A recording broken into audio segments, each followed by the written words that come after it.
Hello guys, welcome back to एजुगिरी। I hope all are doing great. 18 नवंबर का the Hindu analysis करेंगे। I know again बहुत backlog हो गया 15th 16th और 17, बट सारे के सारे न्यूज़पेपर्स मार्क्ड हैं, तो हम धीरे धीरे करते जाएंगे अपना बैकलॉग पूरा। ठीक है, चलिए स्टार्ट करते हैं। 45 Indian pilgrims killed as tanker hits bus in Saudi Arabia. Saudi Arabia गए थे, ठीक है, एंड वहाँ पर मदीना में एक टैंकर इनकी बस में कोलाइड होता है और 45 इंडियंस जो हैं उनकी डेथ हो गई है। ठीक है, ओके, आगे चलेंगे। हसीना एड गेट्स हसीना कॉमा एड, हसीना और शेख हसीना जो कि पीएम ऑफ बांग्लादेश रह चुकी हैं, भाग करके इंडिया आई और उनका जो एड था, क्लोज एड, ठीक है, उनको डेथ पेनल्टी दे दी है over crackdown on 2024 student protest. तो यहाँ पर स्पेशल ट्राइब्यूनल लिखेंगे, special tribunal in Bangladesh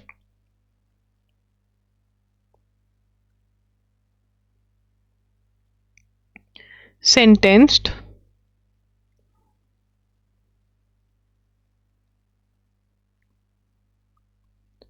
former PM Sheikh Hasina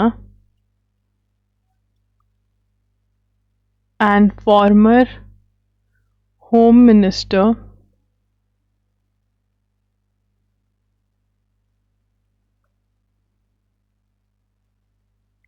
असादुज़मान। ठीक है, यहाँ से स्पेलिंग चेक करेंगे। खान कमल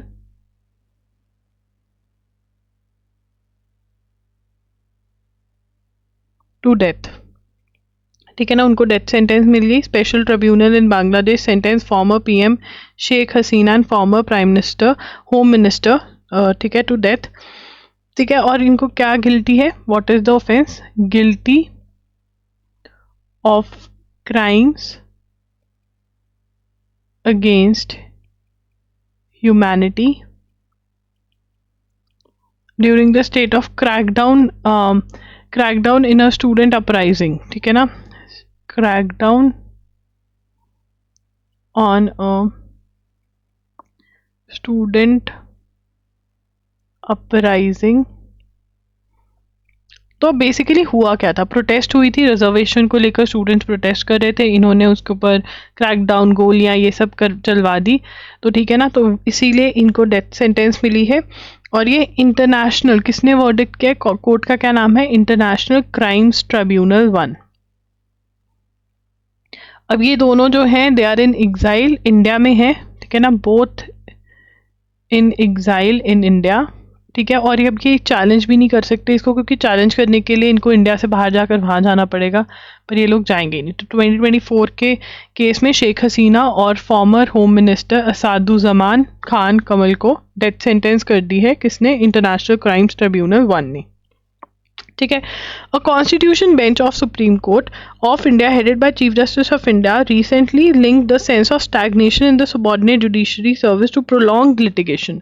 तो अब यहाँ पर वो कह रहे हैं कि पेंडिंग केसेस, ठीक है, supreme court took notice, supreme court took notice of number of pending cases in Supreme Court. So SC took notice of number of pending cases in the lower court. Supreme Court in the lower court. ठीक है ना, कि बहुत सारे cases pending है Delhi high court में। According to national judicial data grid 4.69 crore cases are pending, which is a lot. Again जो essay writing वाले हैं वो इस चीज का नोट लेंगे, नोट एस्से राइटिंग के लिए। ठीक है जी, उसके बाद तो दिल्ली के अंदर दिल्ली कोर्ट्स में, डिस्ट्रिक्ट कोर्ट्स में, not Delhi, okay, sorry, district courts में इतने केसेस पेंडिंग हैं। ठीक है, तो सुप्रीम कोर्ट ने कहा कि भैया ये तो गलत बात है, दिस इज नॉट राइट, तो आपको इसमें चेंजेस लेकर आने चाहिए। ठीक है ना, तो इसने another bench of the court has asked जजेस इन दिल्ली टू अंडरगो ट्रेनिंग। ठीक है ना, अनदर बेंच मतलब कुछ और जजेस ने बोला है, another bench of the supreme court has asked judges in Delhi to undergo training due to lack of basic knowledge, ठीक है ना। अब यहाँ पर तो ये सुप्रीम कोर्ट में हुआ, ठीक है, कि भाई केसेस जो हैं कितने पेंडिंग है ये लिख लेते हैं। 4.69 crore cases pending in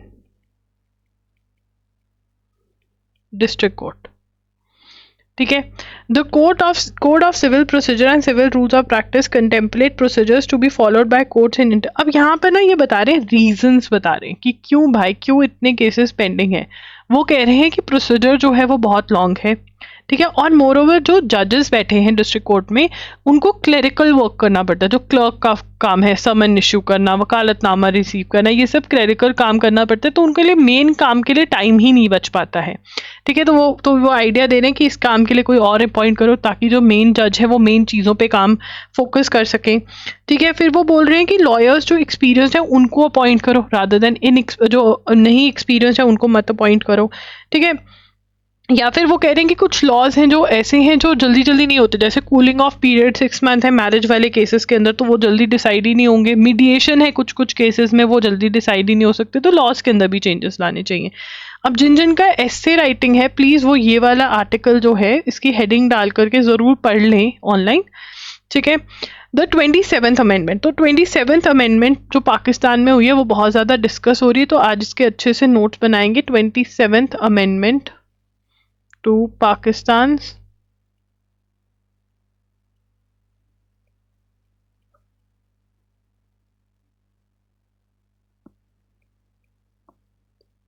constitution, ठीक है ना, पास्ड ऑन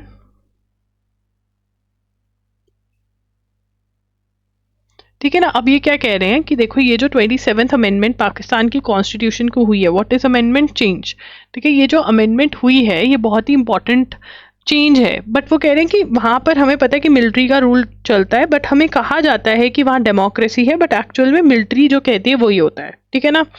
अब general Asim Munir the army chief has been steadily consolidating power and the Shehbaz Sharif coalition government operates with his blessings. तो यहाँ पर जो जनरल वहाँ पे कौन है, जनरल आसिम मुनीर जो है वो अपनी पावर जो है वो बहुत बढ़ाई जा रहा है, और जो वहाँ पे पीएम है, ठीक है ना, शहबाज शरीफ, ठीक है ना, वो भी इनकी पूरी पूरी सुनता है, क्योंकि उसको पता है कि अगर आर्मी का साथ है तभी हम पावर में रह पाएंगे। In May after a brief conflict with India the government elevated general Munir to the rank of field marshal, ठीक है ना। In May 2025 government elevated general Munir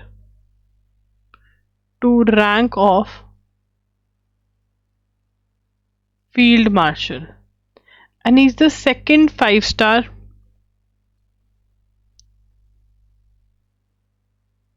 general after Ayub Khan. ये भी इंपॉर्टेंट है कि आयूब खान के बाद ये सेकेंड 5-स्टार जनरल है। 5-स्टार जनरल क्यों इंपॉर्टेंट है, क्योंकि इनको स्पेशल प्रोटेक्शंस मिली है under 27th amendment. 27th amendment हमें याद रखनी है। अब ये 27th अमेंडमेंट क्या करती है, 27th अमेंडमेंट जो है it rewrites article 243 of Pakistan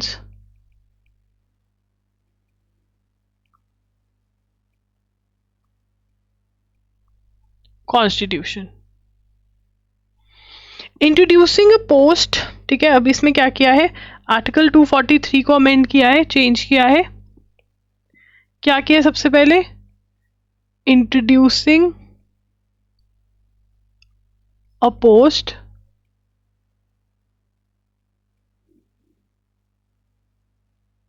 chief of defence forces. ये क्या करेगी, चीफ ऑफ डिफेंस फोर्सेस की जो पोस्ट है ये क्या करेगी, who will exercise authority over the army navy air force, the army chief will also serve as the chief of defense forces। तो आर्मी चीफ भी जो है वो चीफ ऑफ डिफेंस फोर्स होगा, मतलब आर्मी नेवी एयरफोर्स के जो chief होते थे अभी तक पाकिस्तान में इक्वल होते थे, बट अब जो आर्मी का चीफ है वो सभी डिफेंस फोर्सेस का चीफ होगा, मतलब वो नेवी और एयरफोर्स वालों से ऊपर होगा, ठीक है। तो ये हम नोट करेंगे। उसके बाद it also creates the post of commander of national strategic command to oversee nuclear and strategic assets। The commander will be appointed by Prime Minister on the army chiefs recommendation. तो एक nuclear handle करने के लिए commander of national strategic command होगा जो nuclear का सारा काम देखेगा, और इसकी अपॉइंटमेंट प्राइम मिनिस्टर करेगा on the recommendation of army chief. Most striking the amendment offers life long immunity. Now जो अमेंडमेंट है यहाँ से लाइफ लॉन्ग, ठीक है, यहाँ पे लिखेंगे amendment offers life long immunity from criminal proceedings to any officer elevated to a 5 star rank.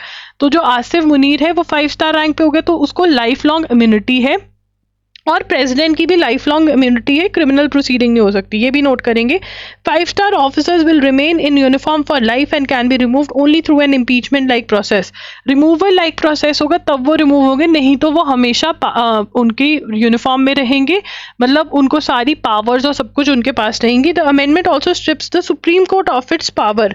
तो इंटरप्रिटेशन ऑफ कॉन्स्टिट्यूशन, मतलब कॉन्स्टिट्यूशन वाले केसेस अब सुप्रीम कोर्ट नहीं सुनेगा, उसके लिए उन्होंने नई कोर्ट बनाई है, ठीक है ना, और वो नई कोर्ट जो है वो ये सारे केसेस को सुनेगी, फेडरल कोर्ट इन्होंने नया बनाया। तो ये सारा आपको नोट करना है आराम से बैठ के, और ये पॉइंट भी नोट करना है, और इसमें से 101% क्वेश्चन आएगा ही आएगा। This is very very important. उसके बाद आगे चलेंगे। 10 years ago new Delhi hosted the last India Africa forum, ठीक है ना। तो 2015 में India hosted India Africa forum summit. ये कहाँ पर होस्ट हुई? न्यू दिल्ली में। और उसके बाद हमारा अफ्रीका के साथ बहुत अच्छी चीज़ें हमारी हुई हैं। हमने इनको G20 का मेंबर बनाया। 2023 में जब इंडिया में G20 हुई है तब अफ्रीका मेंबर बना है, ठीक है ना। G20 मेंबर अफ्रीका को बनाया। ट्रेड हमारी इनके साथ बढ़ी है। यूनिवर्सिटी IIT मद्रास का कैंपस आया है जंजीबार में,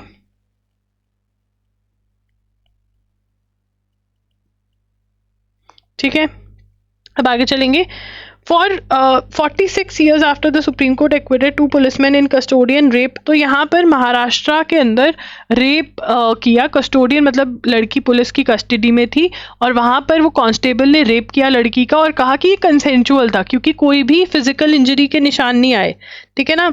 call the judgment a moment of institutional embarrassment. BR Gavai ने क्या कहा? दिस जजमेंट को इंस्टीट्यूशनल एम्बेरसमेंट, ये पूरा लिखेंगे कौन सी जजमेंट को, कि क्योंकि फिजिकल इंजरी नहीं थी। What is rape? Without consent. वो कहते कंसेंट दिया लड़की ने, इन्होंने रेप किया, वाह, है ना। कस्टडी में ऐसे जजेस भी हैं।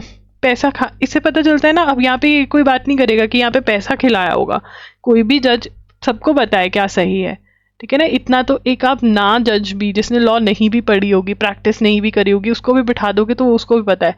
बट कब तुम्हारे हाथ कुछ उल्टे चलते हैं? जब तुम्हारे जेब में पैसा क्या हो। तो इसमें ये होना चाहिए, जब कोई जज ऐसा देता है ना, एक सीक्रेट इन्वेस्टिगेशन भी होना चाहिए कि भैया क्या कुछ ऐसा रूट था। Saudi Arabia's MBS visits US with defence nuclear energy on agenda. तो सऊदी अरेबिया के किंग जो हैं वो विजिट किए वॉशिंगटन। क्राउन प्रिंस का नाम है मोहम्मद बिन सलमान, ठीक है। तो ये है, हुआ है, ये नोट कर सकते हैं। किंग का नाम वैसे बहुत कम पूछा जाता है तो रहने दो। A Vellayan former chairman of Murugappan group passes away at 72, ये नोट कर लो, ए वेलियन, ठीक है। उसके बाद new digital initiative aims to de-unionising construction workers. तो यहाँ पर डिजिटल लेबर चौक क्या लेकर आए? Digital labour Chowk portal and app, ये क्या है? ठीक है। Establishment of labour facilitation centres and new online building and construction workers cess by labour ministry. तो और क्या क्या हुआ है? इस्टेब्लिशमेंट ऑफ लेबर फैसिलिटेशन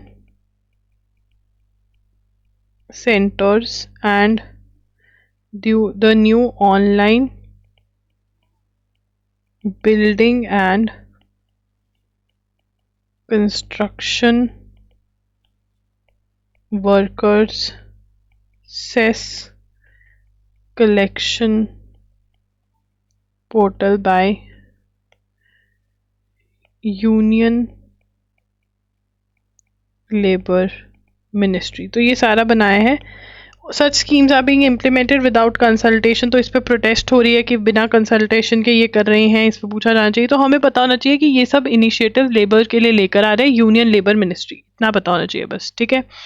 उसके बाद SC अलार्म बाय लिकर, तो लिकर जो है वो टेट्रा पैक्स में सोल्ड हो रही है और टेट्रा पैक जूस जैसे लगते हैं। तो सुप्रीम कोर्ट कह रहे हैं क्या ये सही है, क्या ये गलत है, तो इसके ऊपर डिसीजन आ सकता है। Centre reviewing supreme court ruling on forest laws, तो यहाँ पर the union government has to ensure that flagship scheme saturation programs such as PM Janman for particularly अब PM Janman क्या है, PM लिखेंगे Janman, PM Janman जो है यहाँ से लिखेंगे it is particularly for vulnerable tribal groups and the Jugua for scheduled tribe village continue to serve our tribal communities. तो इसमें क्या हो रहा है कि कुछ जो घर बन रहे हैं वो फॉरेस्ट लैंड पे बन रहे हैं, अब उनकी राइट्स भी हैं फॉरेस्ट लैंड में।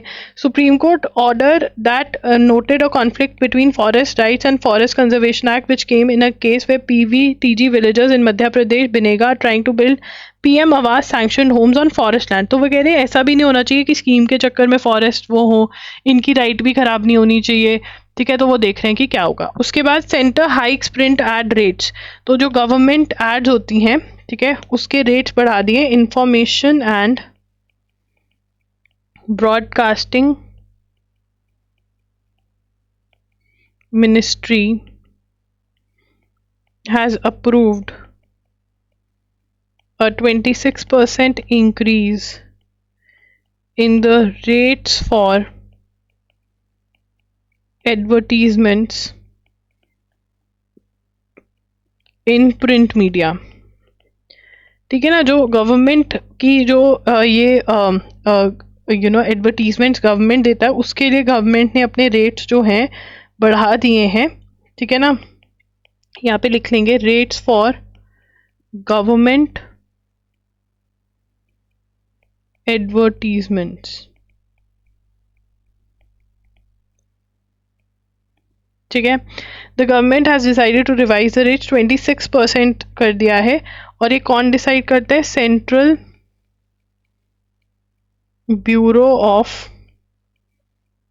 Communication, that is CBC is a nodal media unit under Ministry for undertaking publicity campaigns on behalf of various ministries and departments।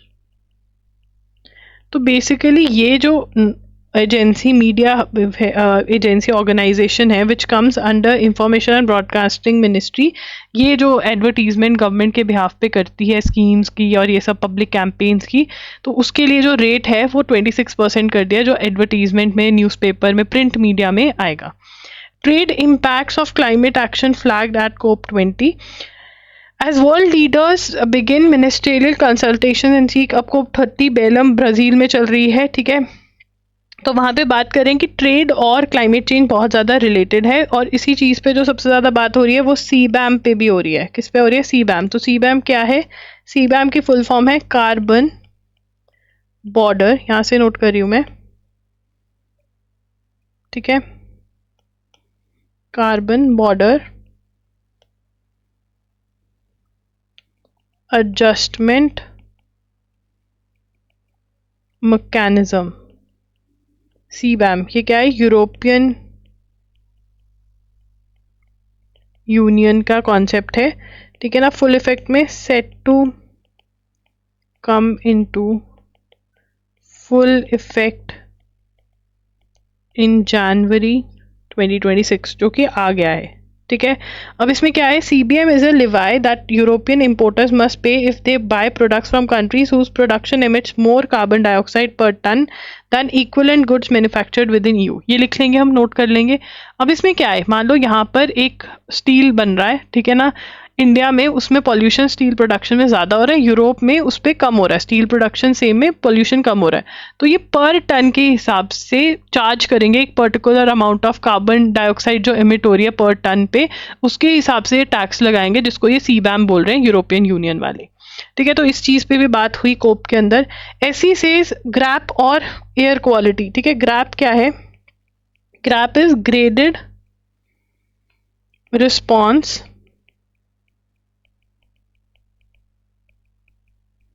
Action plan. ठीक है, दैट इज ग्रैप। उसके बाद और क्या है?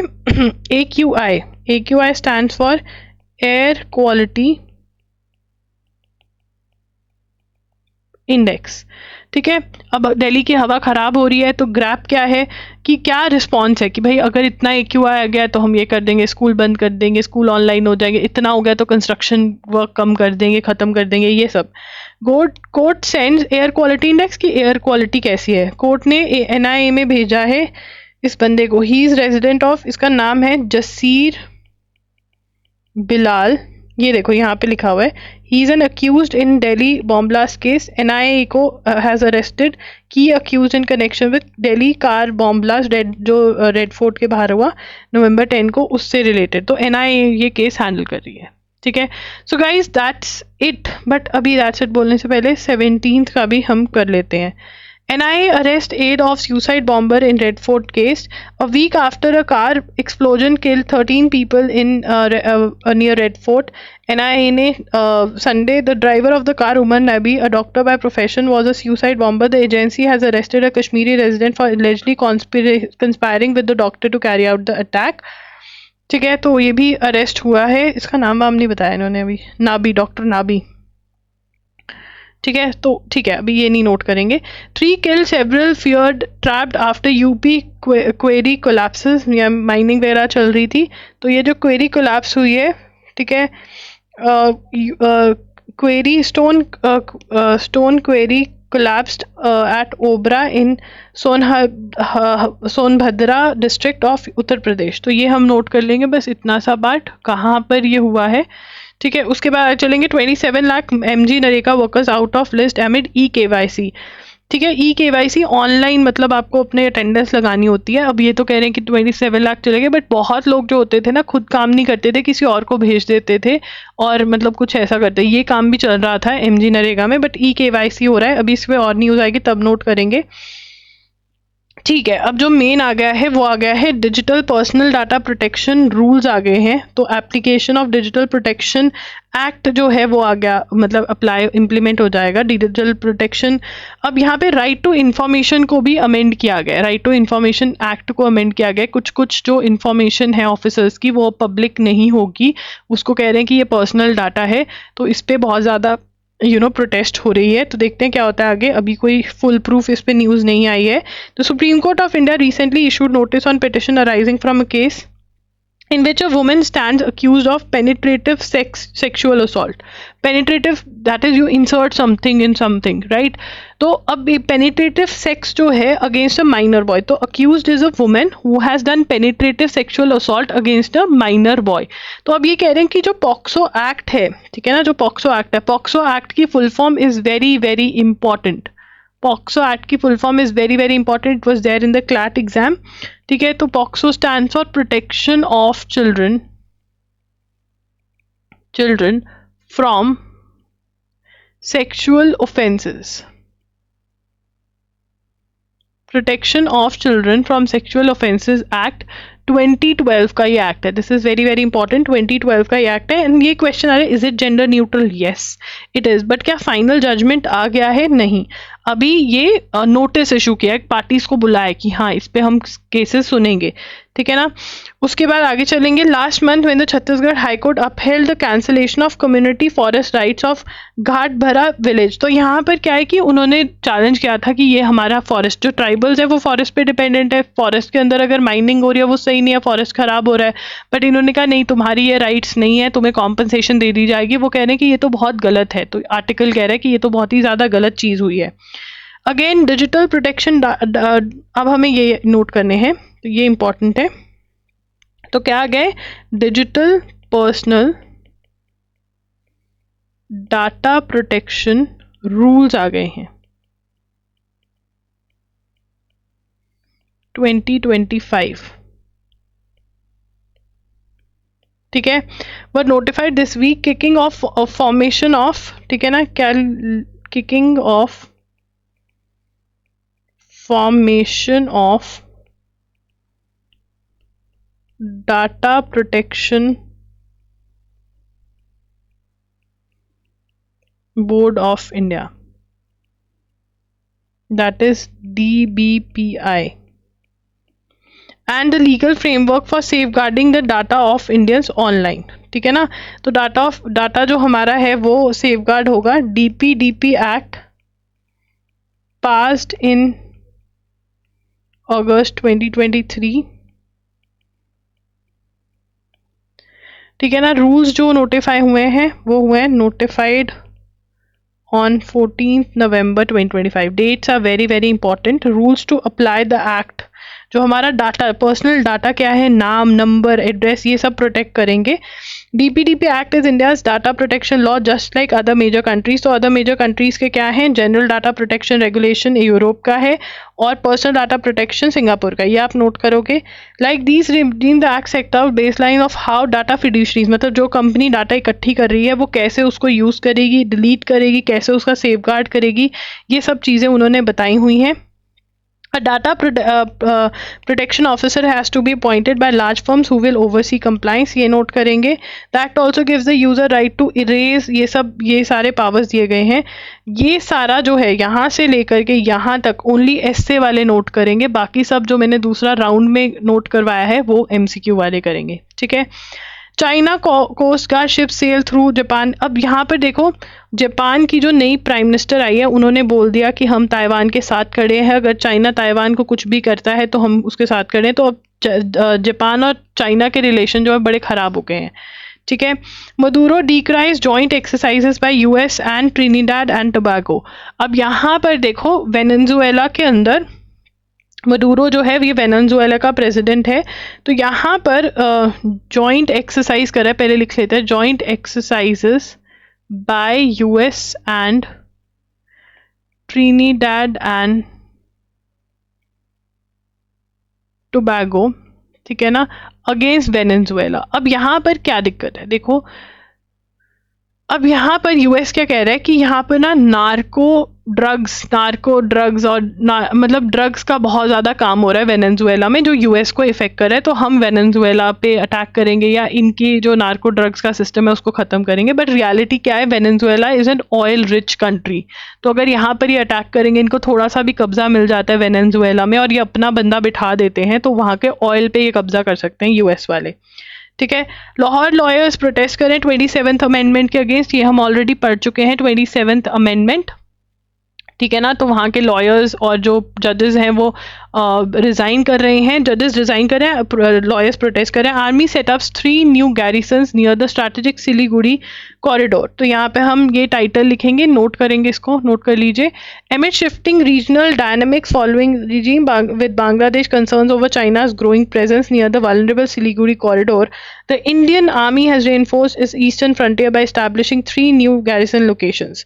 The new establishment comprise the Lachit Bukan military station in Assam। तो यहाँ पर ये हम नोट कर लेंगे, ठीक है ना। असम डुबरी डिस्ट्रिक्ट में है, forward basis as Kishangarh in Bihar and Chopra in West Bengal. तो ये 3 जगह पर आए हैं और इनको डर किससे है, इनको डर है चाइना से, बांग्लादेश से, और बांग्लादेश से हमारे रिलेशंस अब खराब हुए हैं। MP minister apologise for calling Raja Ram Mohan Roy a British agent. अब नाम क्या है ये नोट करेंगे, MP मिनिस्टर का नाम क्या है जिसने ऐसा बोला। एजुकेशन के मिनिस्टर हैं, BJP लीडर है इंदर सिंह परमर, उन्होंने बोला राजा राम मोहन रॉय को बोला कि ब्रिटिश एजेंट थे, ठीक है ना, फिर माफ़ी मांगी। उसके बाद आर्टिकल 32 क्या है, देखो जो हमारी फंडामेंटल राइट्स हैं, हम इतना रोते हैं फंडामेंटल राइट क्यों, क्योंकि फंडामेंटल राइट्स अगर मेरी वायलेट होती हैं तो मैं डायरेक्टली सुप्रीम कोर्ट और हाई कोर्ट में इसको चैलेंज कर सकती हूँ, ठीक है ना, ये नोट करेंगे। जो कि दूसरी राइट्स के साथ नहीं है, मुझे लोअर कोर्ट में जाना पड़ेगा, बट फंडामेंटल राइट में डायरेक्ट सुप्रीम कोर्ट या हाई कोर्ट में जा सकते हैं। आर्टिकल 32 मुझे ये राइट देता है, ठीक है, अब इसके बाद बात होती है प्रिसिजन थेरेप्यूटिक्स क्या होता है, refer to medical intervention that are designed and optimise based on patients unique genetic. ठीक है, आपके जीन्स देखे जाएंगे, उसके हिसाब से आपको दवाई दी जाएगी, तो वो बहुत ज़्यादा हेल्पफुल होते हैं। ठीक है, तो ये था हमारा हमने अब कर लिया है 17th and 18th, we are left with 16th and 15th, वो भी हो जाएगा, मार्क किया हुआ है, मैं प्रूफ दिखा देती हूँ। ये देखो, ये 15th का मार्क किया हुआ है और ये 16th का। ठीक है, तो ये हम कर लेंगे।